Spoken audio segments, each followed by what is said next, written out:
Gloomspite Gitz settlements are rarely places of tranquility. The constant hum of activity, punctuated by the shrill cries of goblins and the guttural roars of squigs, creates a cacophony that is both exhilarating and unnerving. At the heart of these settlements lies a central gathering place, often a large, crudely constructed hall where the horde can congregate for feasts, rituals, and the sharing of war stories. Here, goblin shamans perform their dark rites, seeking guidance from the bad moon. Despite their chaotic nature, these settlements are surprisingly resilient. When faced with threats, the Gloomspite Gitz are quick to adapt. They dig deeper into their burrows, reinforce their palisades, or simply abandon their homes altogether, scattering to the winds before regrouping in a new location. Goblin customs are a chaotic tapestry woven from madness and mirth. The Great Squig Roundup is a spectacle of chaos where the largest and most ferocious squigs are captured. Their capture is a testament to the goblins' prowess. The Feast of Rotten Teeth is a depraved celebration of decay, a grotesque ritual where goblins test their fortitude by consuming spoiled food and enduring the agony of tooth extraction. Then there is the Night of 1,000 Explosions, a pyrotechnic pandemonium where goblins experiment with explosives, their creations a testament to their reckless ingenuity. Beyond these grand events, goblin life is punctuated by smaller, equally bizarre rituals.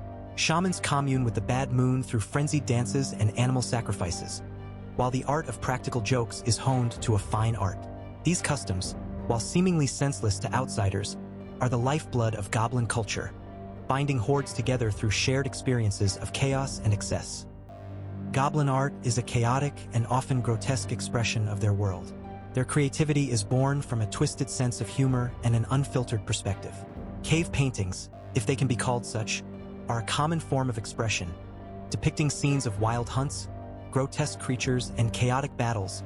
Goblin sculptures are often crude, fashioned from clay, bone, or even discarded metal, and typically depict exaggerated forms of their own bodies or monstrous creatures. Music, to the goblin ear, is a cacophony of percussive rhythms and discordant melodies, created by instruments fashioned from animal hides, hollowed-out logs, and captured squigs. Their songs are often chants or battle cries, filled with boastful lyrics and threats to their enemies. In a world dominated by chaos and survival, goblin art is a raw and unrefined reflection of their existence, a testament to their resilience and unique perspective. Goblin naval warfare is a chaotic spectacle. Their fleets, if they can be called such, are ramshackle collections of rafts, barges, and even the occasional captured sea creature. Propelled by a frenzied combination of paddles, poles, and squig-drawn barges, these vessels are as unpredictable as their crews. Battles are often chaotic melee affairs, with goblins boarding enemy ships with reckless abandon, armed with crude weapons and an even cruder sense of tactics. Their naval strategy, if it can be called that, is simple: overwhelm the enemy with numbers and noise. They use catapults to launch a barrage of boulders, captured squigs, or anything else that can be hurled with sufficient force. Their ships are often laden with explosives, used to devastating and often unintended effect. Despite their lack of maritime expertise, goblin naval forces can be a formidable opponent, their sheer chaos and unpredictability often catching their enemies off guard. Skragroth the Loon King, a figure of legendary chaos, reigns supreme as the uncrowned king of the Gloomspite Gitz. Beneath the veneer of madness and impulsive behavior lies a cunning strategist, a mind that weaves intricate patterns of chaos into the fabric of battle. Skragroth's tactics, often appearing as mere folly, are in fact calculated risks, a dance with fate where victory is as likely to be snatched from the jaws of defeat as the other way around. To accurately predict the monstrous bad moon, the Loon King constructed the eerie fungal asylum. While this radical endeavor has taken a toll on his sanity, his efforts have borne fruit.